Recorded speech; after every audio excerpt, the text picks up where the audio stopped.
Welcome to Innovations and Breakthroughs with your host, Rich Goldstein, talking about the evolutionary, the revolutionary, the inspiration, and the perspiration, and those aha moments that change everything. And now, here's your host, Rich Goldstein.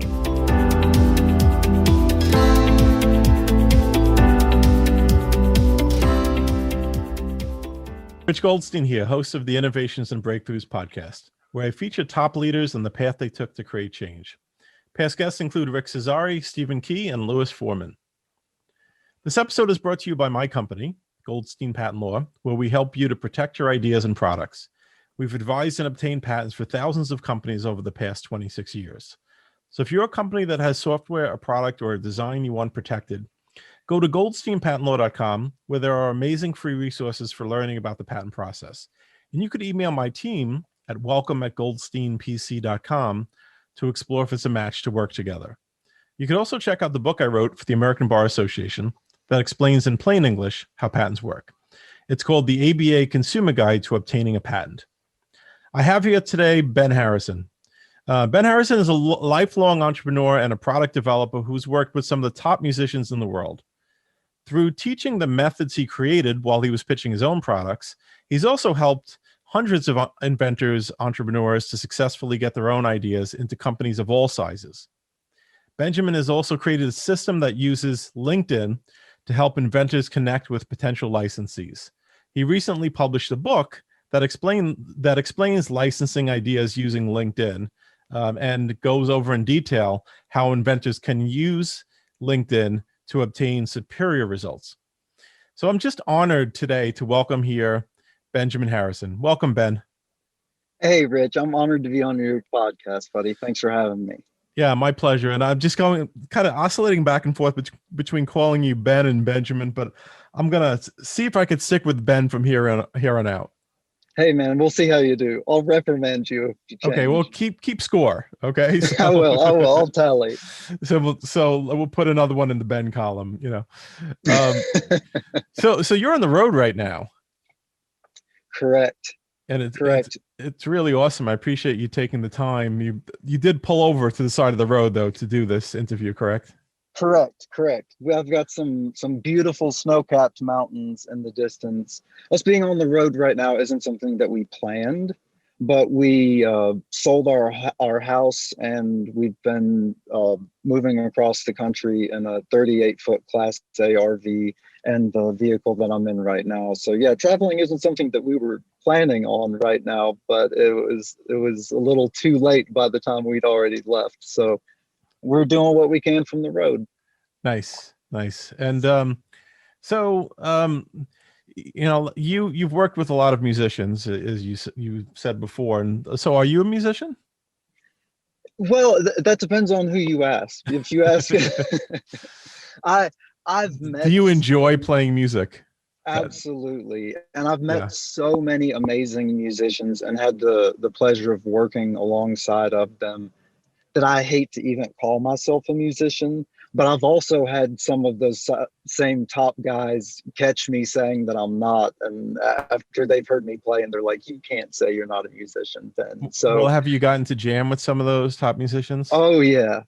So then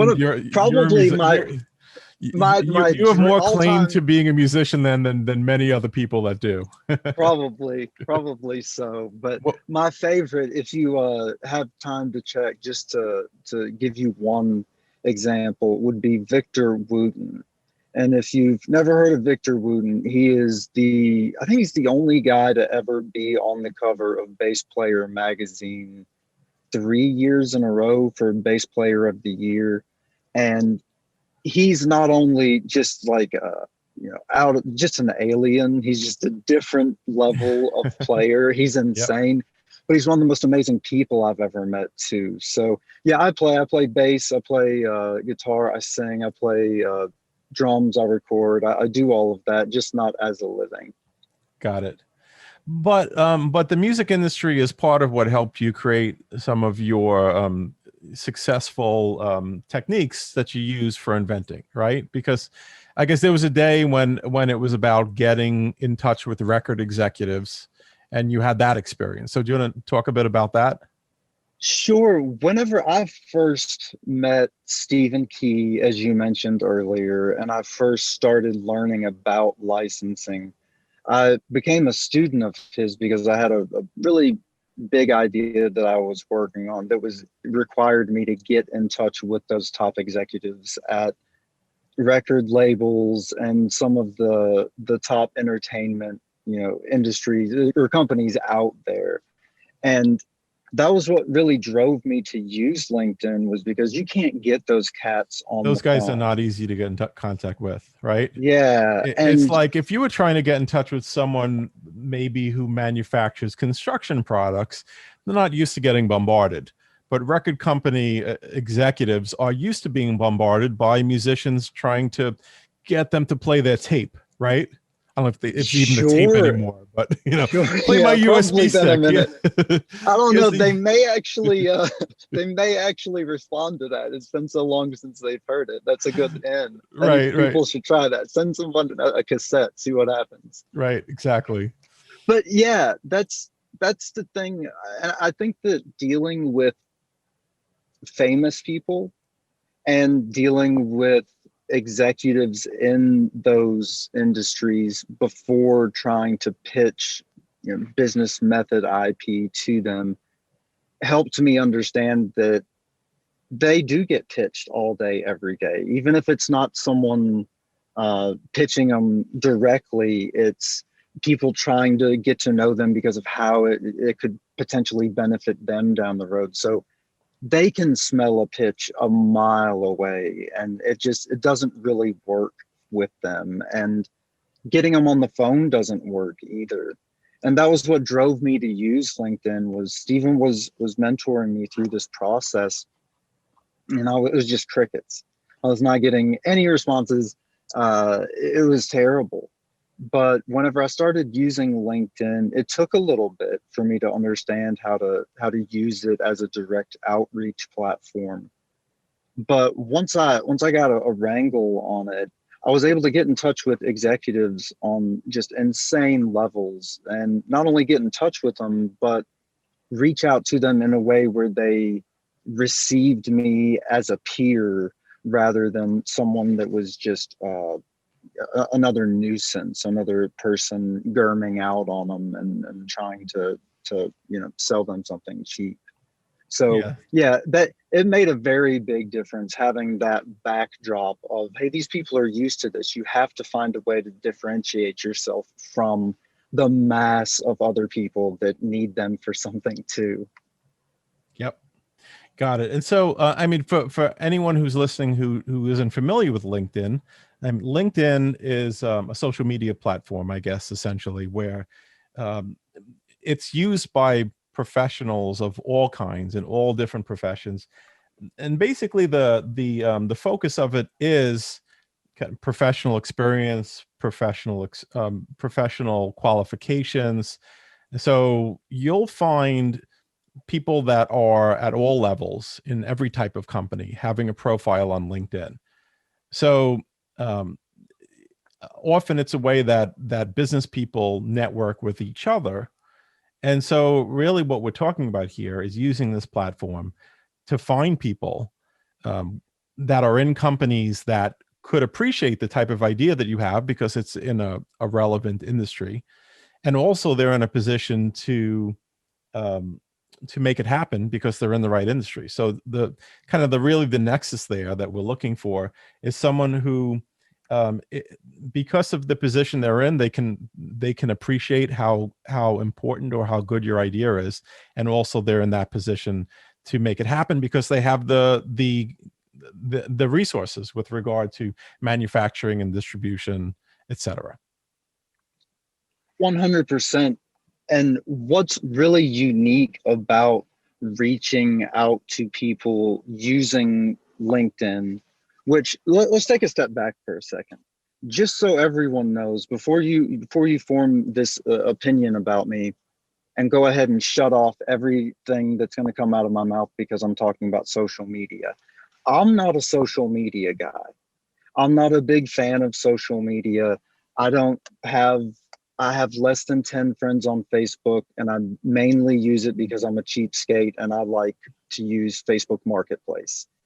I'm not if it required being an influencer in order to get your ideas into people using LinkedIn, I never would have pursued it. I never could have done it. Right. That's a misconception that a lot of people have whenever we start talking about this, is they think, oh, that's great. Yeah, you can use LinkedIn, but it's a social media platform. I really can't stand social media. I don't want to have to be an influencer in order to get my ideas into companies, but it's Yeah, that's simply great not the context. case. That's great context for Um, people, that you're not necessarily a social media guru. You're far from it, as you said, and you don't have any special standing on any of these platforms, but yet you're able to leverage the capabilities of the platform to make it work for you. Absolutely. And while using a free account too is another distinction, as a lot of people think that you have to have a premium LinkedIn account in order to use it for business Wait, purposes. you don't need a premium LinkedIn account? No, you don't need a premium Uh-oh. LinkedIn Oh account. man. I don't know why You I've been wasting all this money all these years.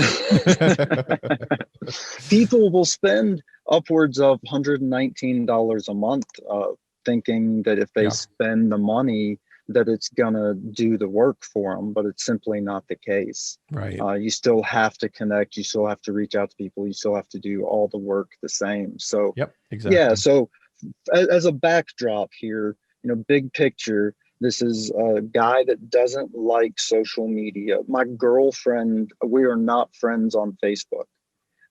That's how far it is. And I'm not an influencer. I don't think that anybody should think for a second that you have to be an influencer or pay a premium every month in order to get your ideas into Okay, people. great. So let's talk about it. So how does someone go about creating those types of contacts, or really how do they go about like looking to leverage LinkedIn to find someone to license their product? So the first thing that you need to do is you need to make sure that your profile looks professional.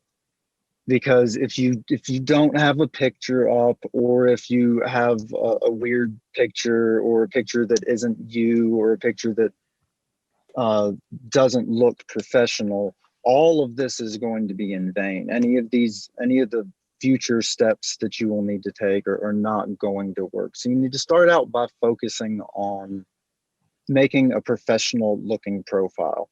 And it doesn't take that long to do. You just need a picture that's of your face, because the icons are small and it's difficult for people to see your face, but they need to be able to see you as if they're meeting you in person. You Right. need to think of it that way. This is your digital introduction to them. I call it a digital handshake. Um, so you need to make sure that you have a picture that's clear and professional, where you're smiling and looking at the camera.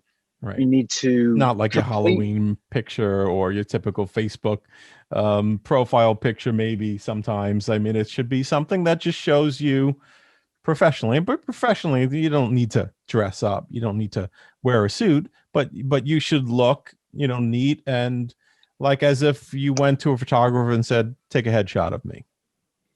Absolutely. And a good thing to shoot for, a good way to say how dressed up you should be or not, is to look at profiles of the people that you are going to be pitching to.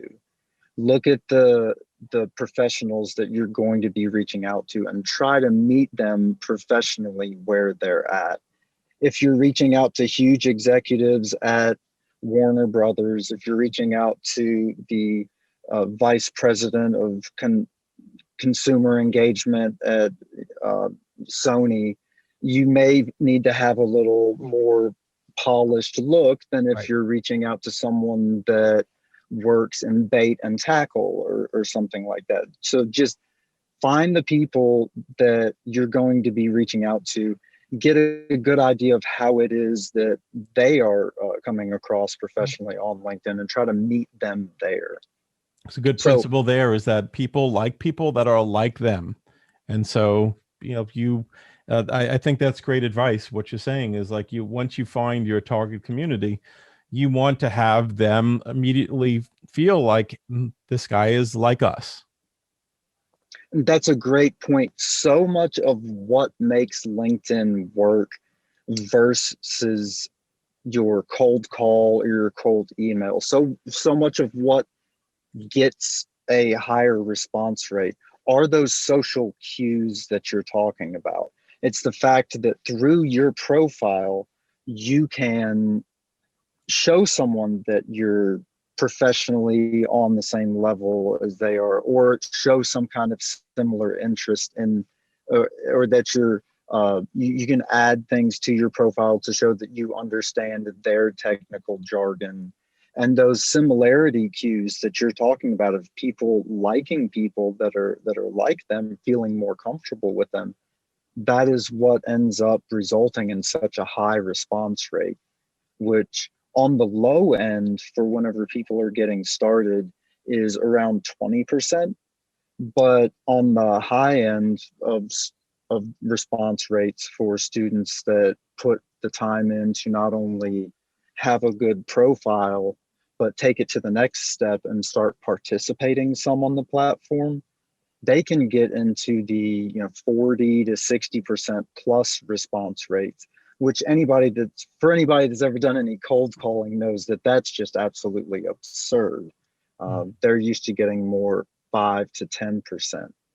So you're exactly right. That ability to display or convey those social cues to people is very powerful, and I don't think that people understand that until they start using the platform properly. So you need to have a good looking professional account or profile, and you need to also start building your network out. And you do that by asking people for connections.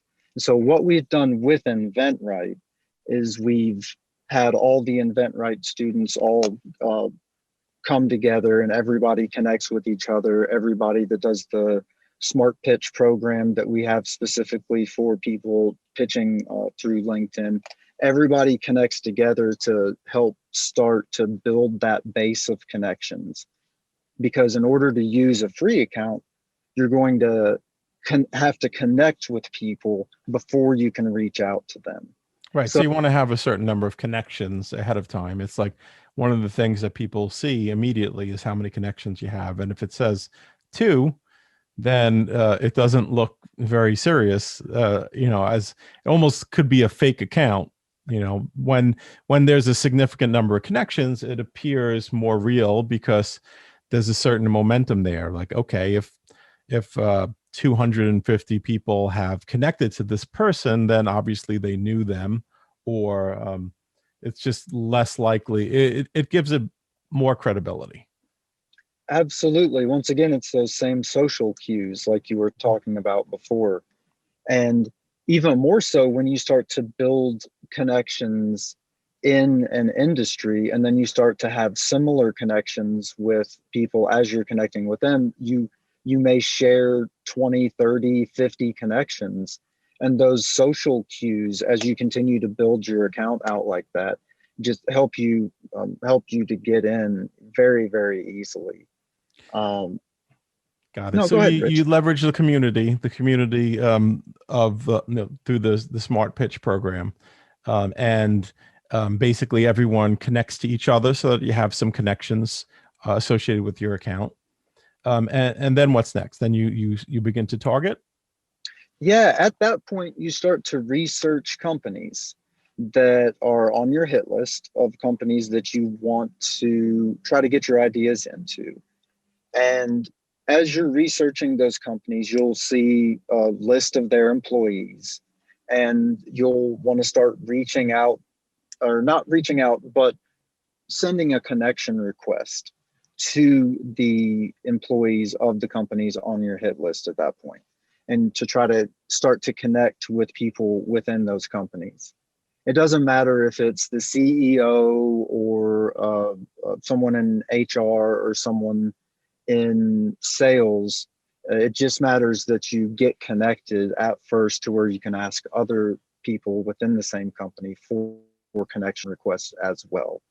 Uh, Eventually, what you're going to want to do once you've connected with people within the company is you want to try to target, just as a rule of thumb, marketing managers, sales managers, and people in product development within those companies, so that once you're connected with them, you can reach out to them directly with a very basic script and get them to tell you where it is that you need to send your product submission to, or even potentially help you along in that process. Does that make sense? Yeah, absolutely. I mean, potentially you can get some introductions where, I mean, you're not.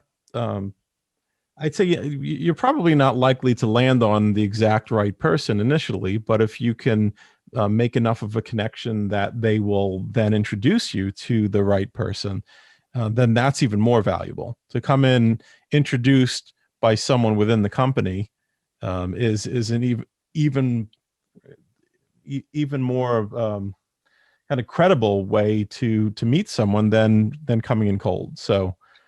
Absolutely. I call it ABV. You've Mhm. already been vetted. And that's what happens a lot of times is you reach out to someone, and what I have students do and what I'll do personally is I'll even give it I'll soften the beginning of my script some, where first off, nobody asks for permission. Everybody just sends their marketing material over first whenever they're trying to reach out on LinkedIn. It's a huge mistake. You need to give people the respect of asking them permission in some way to send your marketing material over, or you're going to be seen as spam, just like all the rest of the people that are out there spamming. That's how you have to, another way that you can separate yourself from the pack.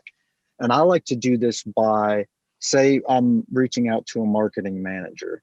I'll say, hey, Rich, I'm sure it's not your department, but I'd appreciate it if you could help point me to whoever it is within your company that it takes care of open innovation product submissions. And it, that first line, the hey, I'm sure it's not your business, I'm sure it's not something that you have to take care of, it softens that introduction a little bit by not immediately saying, hey, I expect you to know this and take care of this and get back to me, I'm requiring something of you. It softens the ask some. And if you do that, it seems like more times than not, people are willing to help you, and they'll say, hey, you know what, you're right, I'm not the right person, but this is the right person. And feel free to let them know that I sent you over. And then that allows you to put Rich sent me over, Rich and the marketing manager, Rich sent me to you for this.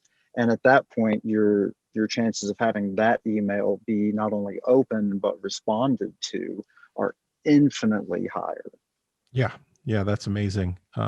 And so you put this together in a book, licensing ideas using LinkedIn. Yeah, it's something that Stephen Key and I did together. It's something that we co-wrote. It's interesting. Hopefully people will like it. It's a little different. It's some because when we went to co-write the book, we had some people tell us that our options were that we would either just have one voice throughout the book, or we'd have to each take a chapter. And Stephen and I are both hard-headed and difficult, and like used to having things work, or we'll find a way to make it work. And so he and I both shared almost in every chapter. There are a few chapters where it's just one voice, but we found a way to mix both of our voices in the book and still try to have it flow. But we give away all the same tips and tactics and everything that's been working for the community of people over at Smart Pitch and Eventbrite. All of that is in the book, and it's been out for a few weeks now, maybe a little over a month, and it's been really neat to see all the feedback from everybody so far, because this isn't like overly difficult stuff. People just need some direction, and they need a little bit of it's nice to have all the experience on the front end rather than having to learn all those hard lessons the way that I did. And so we're seeing a great response from people out of it. Everyone's getting into companies very easily, especially right now. The good luck getting people on the phone. It's just not something that happens. A lot of people are working from home, and they have tabs open, and LinkedIn's one of them. It's insane the responses that students get. We have someone that I wouldn't even call a student at this point. It's the in the community you're talking about, right? In the Smart Pitch community. Yeah. So through InventRight, we've been offering a program called Smart Pitch, and it is the mixture of over 4 hours of online course, like how-to videos of how to make LinkedIn work for you. But we also have bi-weekly meetings that are Zoom meetings where there's over 50 inventors from all over the world that all get together, and we all discuss what's working for us, what isn't. It started out more as a Q&A for people that maybe didn't understand a part of the course, but it turned into more of a community of everybody coming in and sharing their ideas and sharing what's working for them, sharing their experiences. And one of the people in that Smart Pitch community is an inventor by the name of Dana Knowles. And Dana shared on our meeting that we just had last Tuesday, and she's the queen of this. It's like almost every weekend she gets me with a new one, but she'll reach out to people on Saturday afternoon on LinkedIn and have a response in under a minute. It's bonkers, the difference in response rates that people get using that platform versus being constrained by business hours and office hours, having to call in and all of that. So yeah, it's been a really powerful thing for inventors. So Stephen and I wanted to put that book together to share that with everyone else, and to continue to build the inventing community on LinkedIn, which is a goal of ours because we've seen how powerful it is whenever everybody comes together and supports each other. That's amazing. So people want to learn more about you, get in touch with you. How do they go about doing so? Look me up on LinkedIn. If you just look up Benjamin Harrison, you don't get a scratch. You don't get a tally. I'm the one that said Benjamin, not you. But look up Benjamin Harrison, InventRight. I'll just do a search for that on LinkedIn, and you can connect with me there. And we have tons of articles, videos, free stuff that you can check out on how to make LinkedIn work for you without having to be a member of Smart Pitch or even getting the $19 book. We have tons of information that can get you started. And I've had a lot of responses from people on LinkedIn already that have just watched YouTube videos and are already, getting well off the ground running. So I want to encourage everybody to check out all that content and see what you can do with it. Amazing. Yeah, I'm going to pick up a copy of that book, and I hope that other people do as well. And I really appreciate you taking time out of your trip to have this conversation with us and all the valuable information you shared. So thanks so much for being here. Absolutely. Thanks for having me, Rich. It's been a pleasure. Thanks for listening to Innovations and Breakthroughs with your host, Rich Goldstein. Be sure to click subscribe, check us out on the web at innovationsandbreakthroughs.com, and we'll see you next time.